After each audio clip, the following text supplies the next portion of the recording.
Hello. I am going to be talking today very quickly about using the Southern Historical Collection at the Wilson Library at UNC Chapel Hill in North Carolina. And because we are still in COVID times, I'm going to approach the conversation from how we can be using this resource right now. To reach the collection, you simply want to go to library.unc.edu/Wilson/SHC for Southern Historical Collection. Or you can just simply land on the Wilson Library's main page and select Southern Historical Collection from the menu.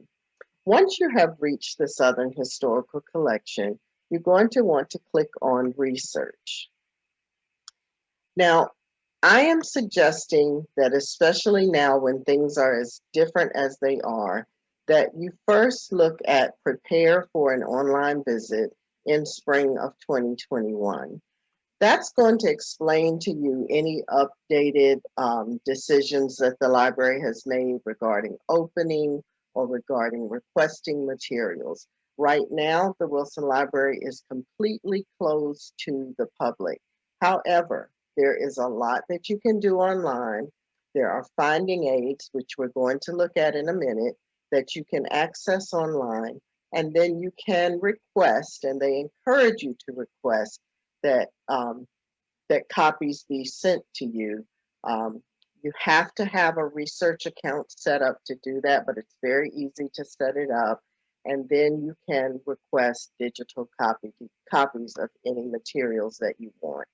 You can go further down the page to look at using the site for instruction as well as get answers to frequently asked questions. But what we're going to do today is just take a really quick look at some of the offerings of the site and how you can use them. So when you start from the main page for the Southern Historical Collection, you will see that it has online finding aids. And these finding aids are very important because they summarize what is in a specific collection, and they also will give you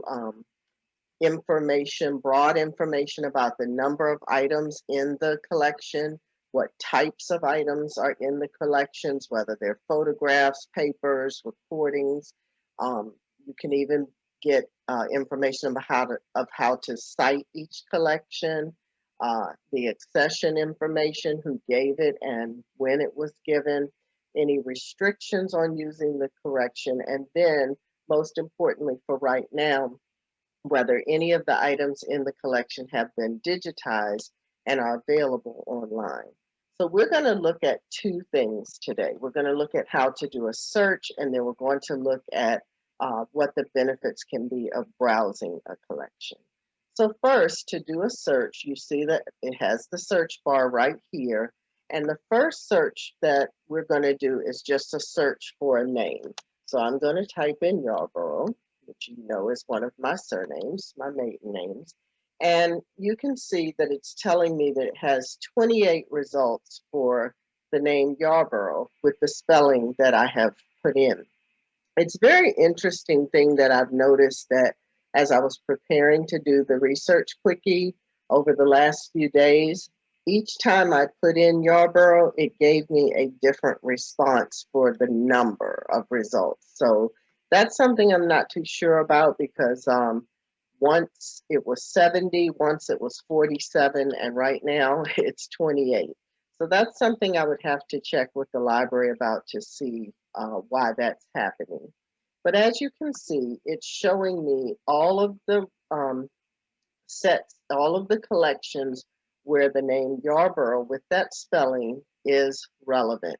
So I can easily scroll down and see which collections mention that name Yarborough. And for me, I can tell you that one of the things that's so great about this is I can easily see if the mentions in that specific collection have anything to do with the Yarborough House in Raleigh, which has absolutely nothing to do with my family. So anything I see that's about the Yarborough house, I know that I'm going to want to ignore that.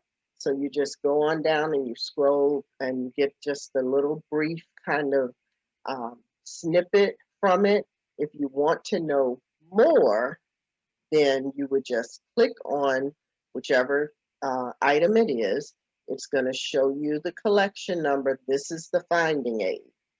When you look at the finding aid, you're always going to get an overview of the collection. You're going to find out about restrictions, copyrights, and citations.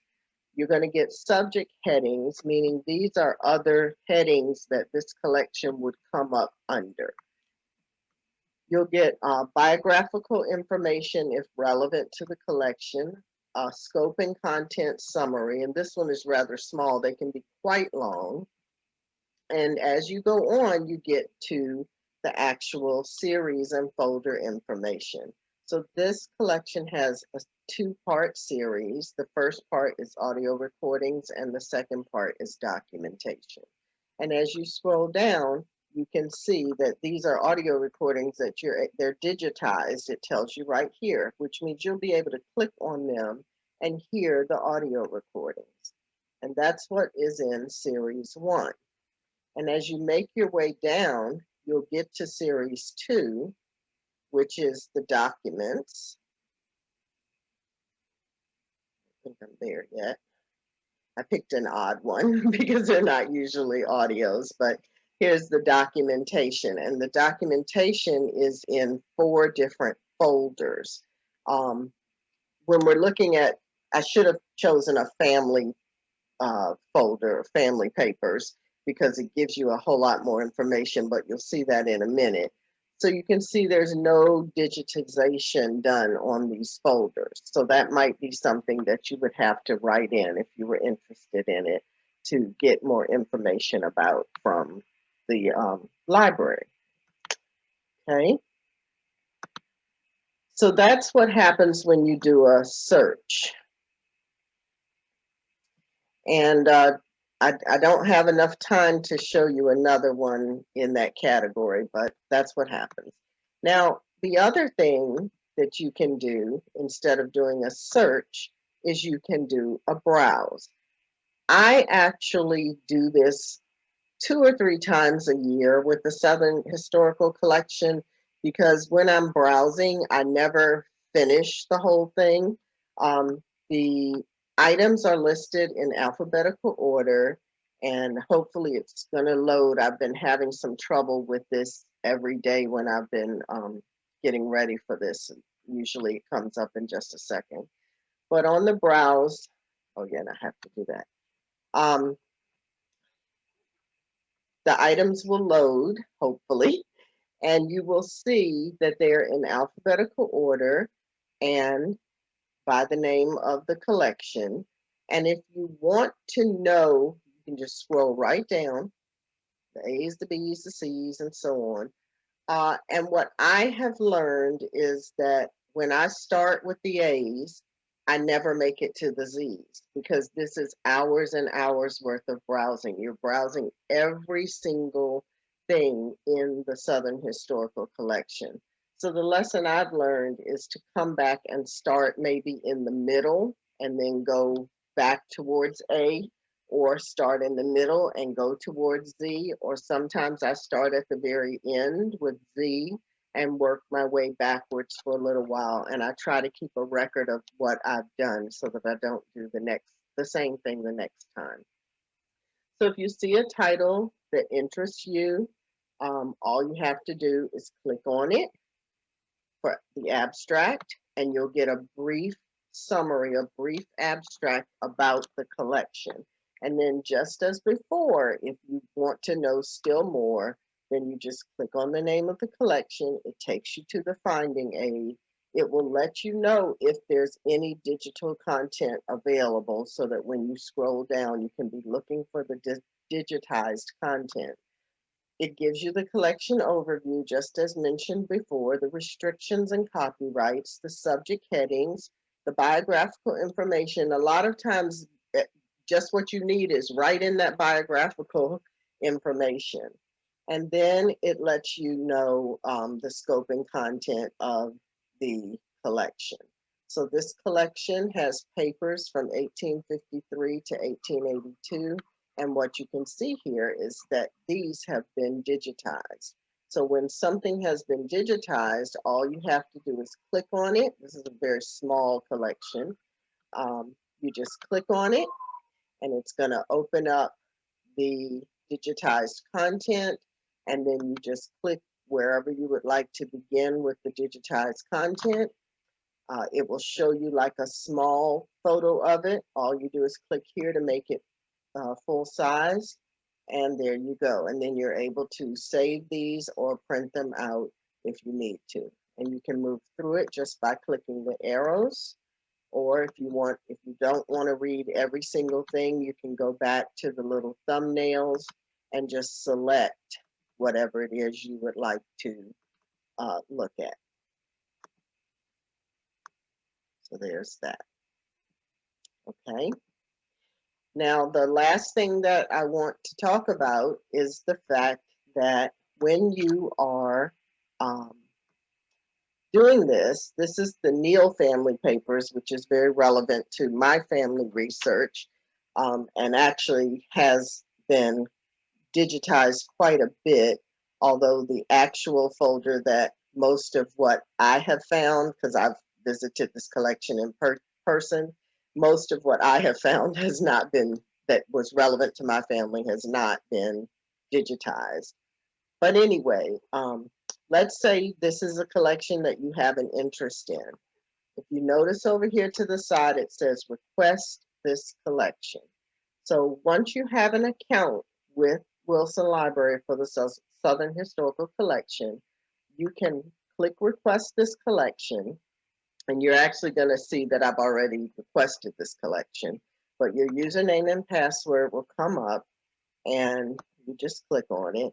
And you can either make a duplication request, or you can put this on a schedule to be retrieved. Like if you know you have a research trip coming up and you're going to be there on June 16th, you can schedule this for retrieval for June 16th. Or you can keep it for your review, which is going to put it on a list of items that you can pull up at any time that you want to come back to and review, or that you want to retrieve whenever you happen to go to the library. So if I put it on submit request, you'll see that I actually already have the Neal family papers for my review, but it puts it right on there. This is the one I just did.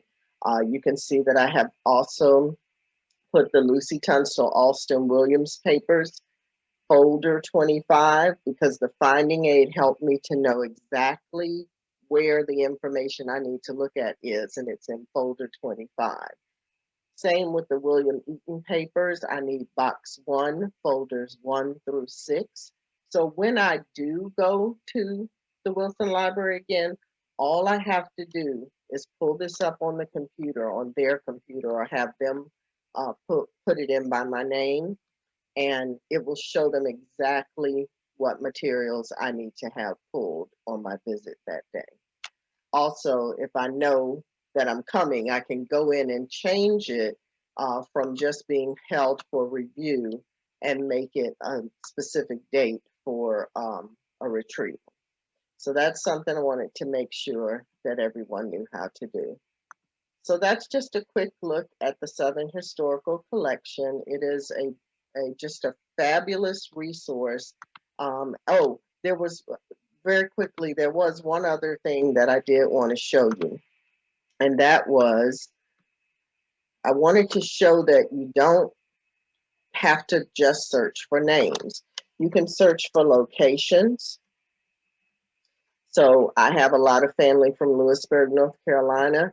I can see every collection in the Southern Historical Collection that mentions Lewisburg, and that might lead me to something about my family that I didn't even know was going to be there, because look, there's 71 results.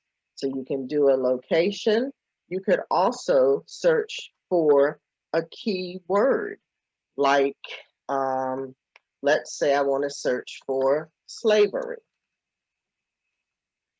781 results will mention slavery, and it's not going to always just be about North Carolina.